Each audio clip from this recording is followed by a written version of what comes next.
Hi again, everybody. Welcome back to Coach's Corner as District 16 4A's season continues for the John Tyler Lions on the road this week at the Tomato Bowl in Jacksonville against the Jacksonville Indians. Looking forward to that ball game. The Lions are coming off a 49-17 win this past Friday night at home on homecoming night at Trinity Mother Frances Rose Stadium against the Lindale Eagles. Got a lot of highlights to look at here in just a moment. Coach Ricklan Holmes is with us. Overall, how'd you do? Overall, I think we started out pretty slow, but towards the end of the game, after halftime, we picked it back up and we started playing John Tyler football once again. I was asked this week to vote on one of the weekly players of the week, and there were about 8 guys that had been nominated off your club, but Terry Osborne's performance just stood out. I mean, what didn't he do, I guess, would be a good thing, wouldn't it? I think the only thing he didn't do was kick off the ball and kick off a punt. Right, he's your senior safety. Yeah, most definitely. He had a great game defensively.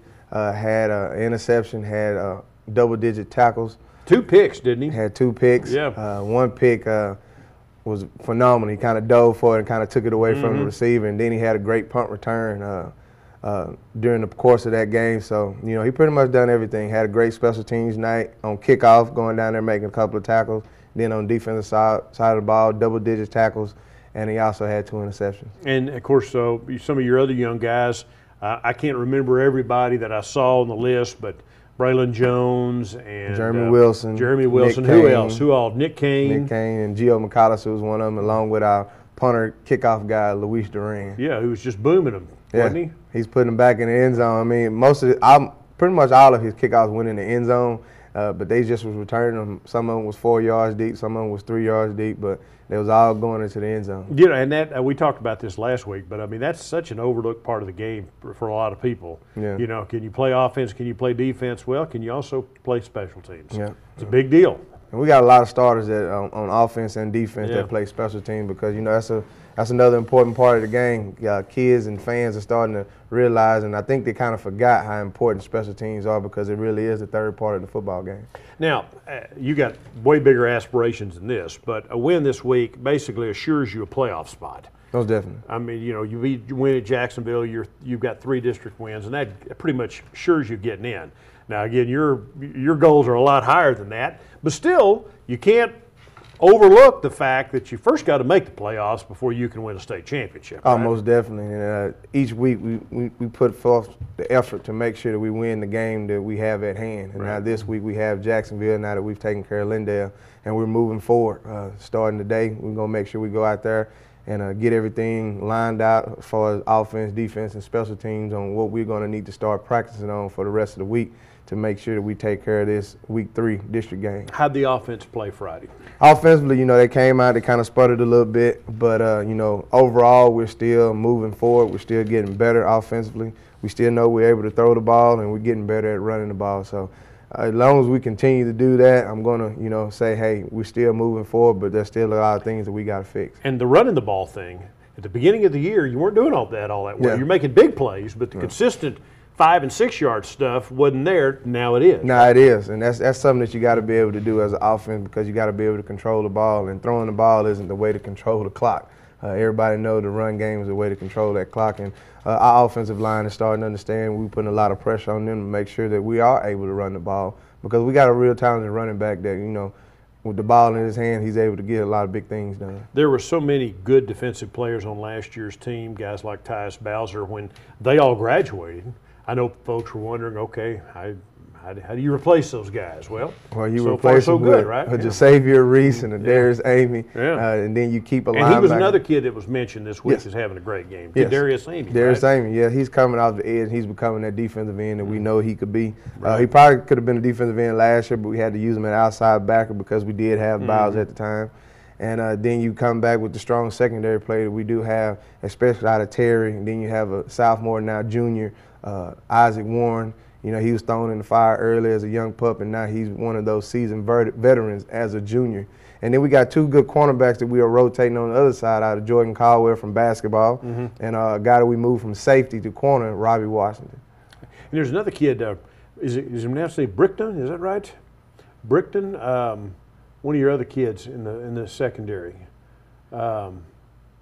The only other kid we got in the secondary that's playing a lot is probably Greg Johnson. Greg Johnson, He plays a lot. We also have a Justin Session that plays a little bit back there. All right, okay. And Bryson Crawford. That's the Bryson Crawford. He does play the other his name part. Bryson. Is that Bryson. Right? Oh, Bryson. Bryson Crawford. Okay. Yeah. And all those kids, that gives you some depth back there. But and the young pup that's playing also, Bryson Gibson. Okay. All right. Okay. All right. So there's all those kids are back there. I was come over every Monday night after practice and talk to kids for our radio pregame show, and I talked to Jasavia Reese a couple of weeks ago. He had the unenviable task of trying to replace Tyus Bowser this year, and he made the point that you can't replace him. You just step in and do what you can do. But boy, he has really done a heck of a job for you, hasn't he? Oh yeah, he's a big body with long arms, great speed, and he's starting to understand exactly what his job is, coming off the edge, making sure we're putting pressure on the quarterback, but also making sure that we are very important part of the run game, stopping the run game. It's not just always about the pass rush. You got to be able to close your lane down and make good tackles, and he's starting to understand that. Now his brother, Jalen, plays outside backer. Is an outside backer. So I asked him, we were talking about that and talked to both of them, just about a sibling rivalry, which in some ways that's a good thing, right? It's a good thing. They try to outplay each other. That's right. That's right. Yeah, you got two brothers out there that's competing against each other, and they're both out there making some outstanding plays for our defense, whether it's coming from the linebacker or it's coming from the defensive end standpoint. And both of them are good kids that work hard in practice, and they work even harder in the game. Did you ever have a chance to play with, when you were John Tyler, any of your cousins or brothers? No brothers, right? No, I had a cousin that I played with. Matter of fact, me and him was in the same grade. We graduated together. Okay. His name was Rashad Holmes. Okay, all right. And, we got to play together our sophomore, junior, and senior. Okay. How was that? I mean, there had to be competition there, right? Oh, it's always competition, especially with me being my name being close to his dad's name. His dad's name is Ricky, and my name is Ricklan. So we got to talk a little noise each other growing up and playing at John Tyler High School. And that's the one thing about it, and I've always appreciated that about JT. You got guys, third and fourth generation guys. Yeah. Playing at John Tyler, guys now playing. Yeah. Whose dads and maybe grandfathers played. Yes, sir. For John Tyler, right? And we talk about tradition all the time. We talk about trying to keep that alive and make sure we keep that swagger going, because at John Tyler we're known for playing rough and tough football. And I tell these kids all the time, when you go out there and you play for John Tyler High School, it's bigger than you. Yeah. It's about the guys that came before you, and it's about the guys that are going to come after you. You got to make sure you keep that going and keep it rolling and going in the direction that they started. And we build on that. We make sure we harp on that, make sure we keep it going. And this group right now has done okay with that. They're 5-2 at the moment. More importantly, 2-0 in district play, and they're coming off a 49-17 win over Lindale. And let's roll the tape, as Coach Holmes always, along with his coaches, have given us a bevy of game video highlights from last week. Here you are in the blue jerseys, so knock them out. You're on defense first here. Yep. This is a pretty good defensive play for us going. Very good running quarterback that Lindale did have, and we was able to, keep him under wraps that night and make sure that he didn't get all the good positive yards he had been getting during the first part of the year. This right here is, I believe, is going to be the punt return by Terry, and he done one thing that I don't like that happens. He let the ball hit the ground instead of catching it before. But once it did hit the ground, he got it on the first bounce, and he got some positive yardage out of it. Well, here's the end zone view of that. The rugby punting, you almost blocked that thing, too, didn't you?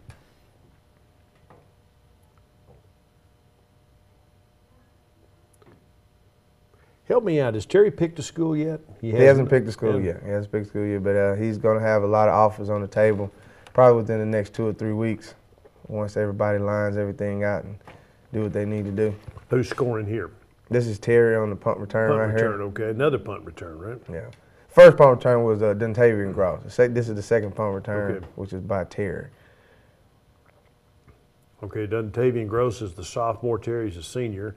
Yes. Here's the end zone look at it again. Set up the return here too, didn't you? Yeah, they set up a pretty good wall for him, make sure we get somewhat of a crease for him to find a hole and make sure we get a good return out of it.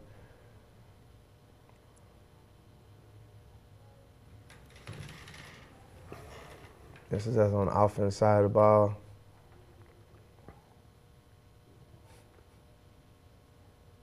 Good pitch, good throw.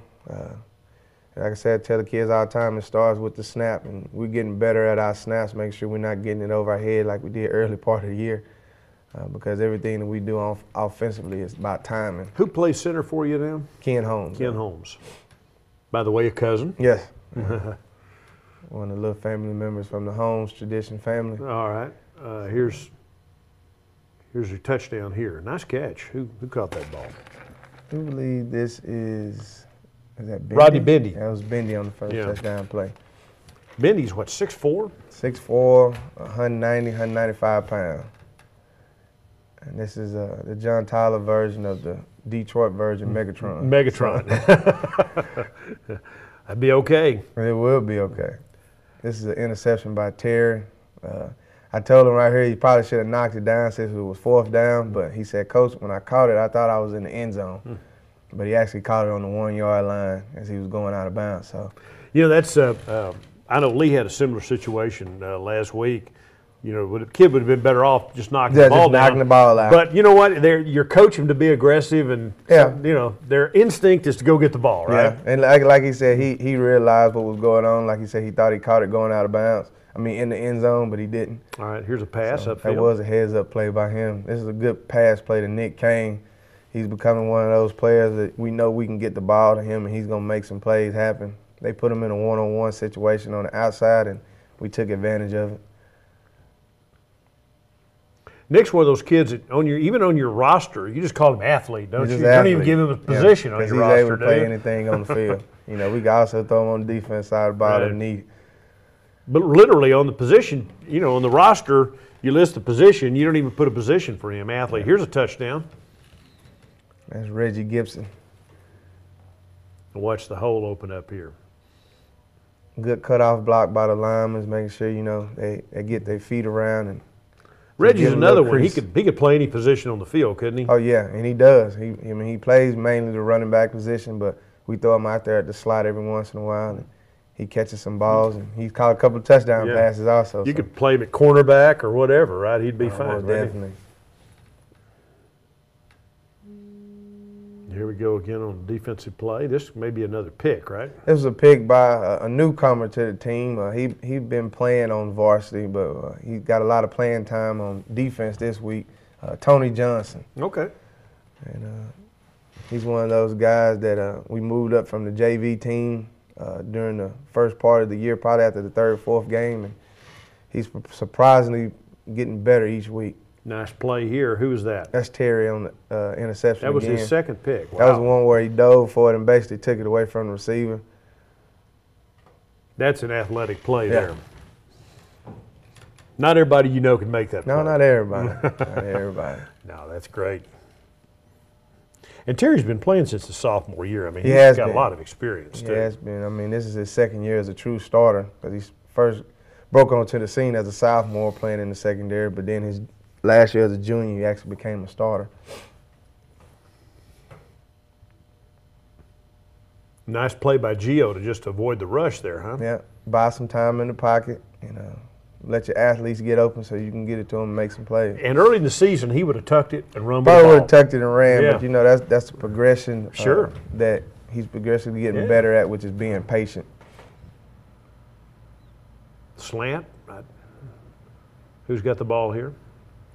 I believe that is, let me see on tight right here. Is it Kane again? I believe that is Kane on this catch right here. He had some big catches Friday night against them. Nicely thrown ball. Yeah, that's Nick. And that's, you can really see what the quarterback sees there. That's Jeremy Wilson on that catch. Oh, is it Jeremy Wilson? Okay. And he's another player that, you know, is getting the job done right here. This is our fake punt that we had put into play for Terry. And it was set up real nice at the time. And one of those deals where you got to make sure you had a position on the field and the right setup to run it. And it was a good call by the special teams coordinator, Coach Jones. You know, we was able to get that first down and keep the offense rolling.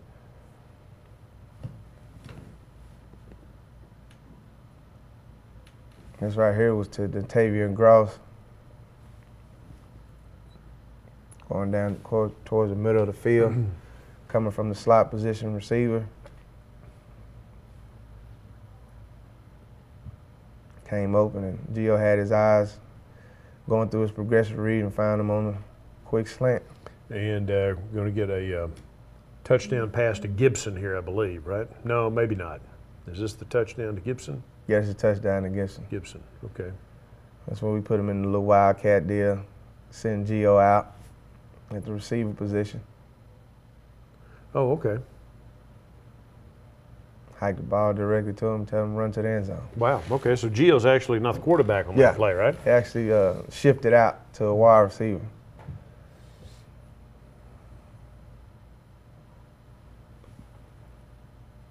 Okay, here's a kick return coming up.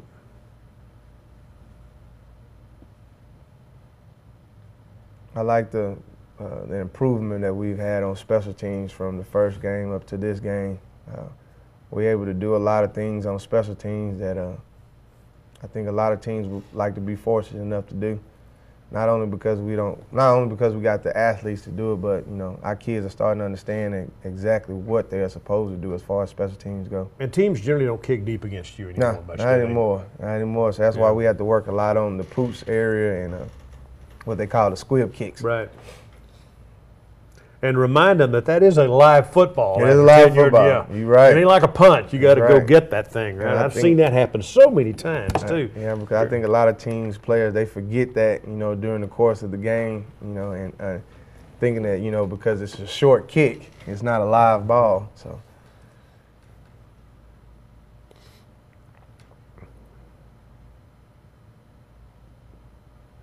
That was a diving catch by Nick Kane. Tell Gio all the time, hey, sometimes you just got to put it out there and let your athletes go make a play. And he understood that at this point in time, and he put it out there exactly where only Nick could go get it with his athletic ability. And that's what he did. Yep. Now you're back on defense here. Interception. Yeah, this is by Bryson Gibson, another young sophomore that is playing well at the safety position back there with Terry. And by being in the right place at the right time and doing what he's coached to do, he's able to capitalize on an error by the quarterback. There were 4 picks in this game by your guys, right? Mm-hmm.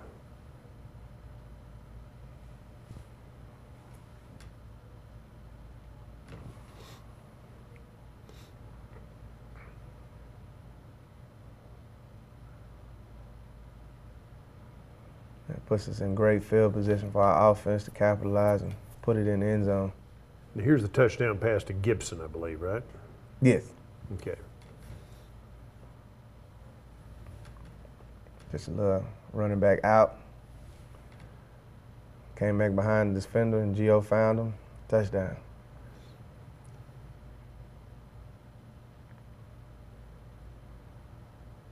This right here is a big long run by Gio. He told him once he got down there, all he had to do is just keep running and either go out of bounds or get tackled. He ran back and probably lost about 10 yards in the game. Sometimes you just got to say, hey, I got enough. Go to the ground. Rolling. But his escapability is awesome and amazing for the size that he is, with the speed that he does have, and it's very deceptive. Yeah, we were talking about that last week. He takes those big, long strides. It doesn't look like he's running that fast. He's covering the ground. He's 6'2", and you get your knees up and you're stretching.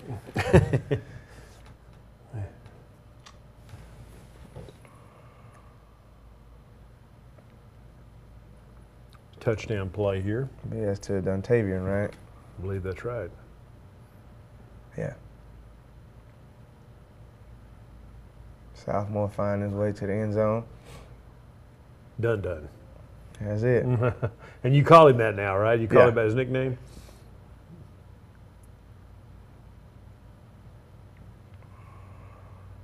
Pass play right here to Nick Kane. Once again, hey, Gio buying time with his escapability, his feet, still keeping his eyes downfield. And, early part of the year, he would have gone and tucked this and probably ran for about 5 or 6 yards, but he's understanding that, hey, I got to be a quarterback first, and quarterbacks pass the ball in passing situations. 36-yard pass catch run, touchdown. Back on offense again. It's a little swing out pass play to, I believe, Jeremy Wilson right here. Yep. Oh, tripped up or he's gone. He didn't get tripped up. Band would have been playing. He didn't get to. What happened on that play? Did he get tripped up or he got tripped up? Yeah, I believe he got tripped up. Yeah, the band would have been playing. Okay, I got you. You see right here, one of the guys dove out, kind of got his ankle right there. Yep. Yeah. Mm-hmm. That kid trip him? Yeah. He looked like he tripped with his foot. Yeah. That's illegal last time I checked, isn't it? I think it is too, but they didn't call it. This is a little design run play for Nick Kane. Oh, my goodness. He's at quarterback, and if you get good blocking and you got an athlete with the ball in his hand, he can run to the end zone. 71 yards. Now, again, not everybody can do this. You've got to have a fifth gear. You got to have to. You got to have that. Yeah. Nick can run. And we'll see the shift into fifth right here. And he's one of those, younger generation of guys. Matter of fact, I played with his older brother, Marcus Kane. Okay. Well, that completed the scoring for the night for the Lions, and it turned out to be a 49-17 win. You had over 500 yards of offense in that ball game. What most impressed you about the game? Something that maybe that we're overlooking that's not on the stat sheet, something that maybe an unsung hero from Friday night. The returns on special teams, Yep. whether it was kickoff and punt returns, we got to be able to do that on a consistent basis to set up our offense, to put the ball in the end zone and not be able to have to have those long drives to get the points on the board. So that's a very, very pleasant surprise on our end. Yeah, I mean, it's an 80-yard drive. A big difference between an 80-yard drive and a 55-yard drive. Oh, most right? definitely, definitely. And it puts a lot of pressure on other team and opposing teams, especially when they have to come down and watching film, because now that gives them a little bit more things to work on besides just stopping our offense and stopping our, scoring against our defense. Who's somebody on the special teams that maybe doesn't get a lot of glory that's done a really good job? Some kid that maybe, is there one or two that we don't talk about that a lot that maybe just plays special teams that does a really good job? Well, this week I can call out one guy for sure, Jalen Jones, and it's the little Jalen Jones, because we got two Jalen Jones on the team. He had a great night on kickoff. I think he had 4 tackles on kickoff. And they don't get nearly enough credit, but let's single one of those kids. And, he's one of those guys that back up on the defensive side of the ball, but his main job is on special teams, and he done a great job last week against Lindale on kickoff return. Is he a what? He's a senior. He's a senior. He's a senior, and he gets in sporadically there at defensive end. He backs up Amy and he backs up Xavier Reese, and he came in on special teams and he done exactly what we need him to do.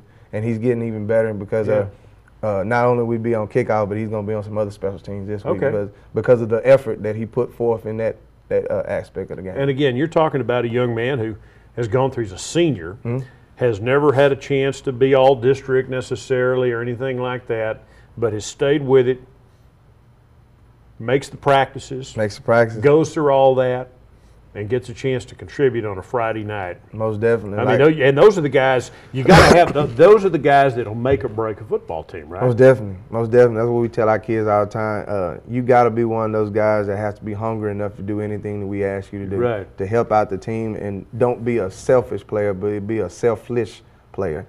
And he's one of those guys. And that's not easy to do. That's not easy to do. And he's one of those guys that's doing it week in and week out. And it's starting to show with his play, not just in special teams, but with the stuff that he's doing on defense when he comes in the game. All right, that's good. I'm glad we did that. All right, Jacksonville, you got a game Friday night that on paper, they haven't won a game this year. And White House beat them pretty badly this week. So talk about how you approach a game like this. Well, when you look at them on film, they're a very capable team of beating anybody that they go against. They do a lot of good things on the offensive side of the ball with the quarterback that they do have. One of the McCowns. One of the McCowns. It seems like they just come out of the woodwork. He's a cousin of the 3 brothers, but still he's got that last name, right? Pretty good player, too. And he does have the arm, and he has all the other physical capabilities as the other McCowns do have. He has some big play receivers that he can get the ball to. Defensively, they're playing fundamentally sound as far as the linebacker in the front goes. And secondary is struggling maybe at the safety area, sometime at the corner area, but other than that, they do a lot of good things to win some football games. But like I tell my team, and probably he's telling his team, it's about the team that makes the most plays at the end of the night. And just so happened they hadn't been making more plays than the teams that have been playing. Their coach, Coach Tabor, comes from the Chapel Hill program, very successful.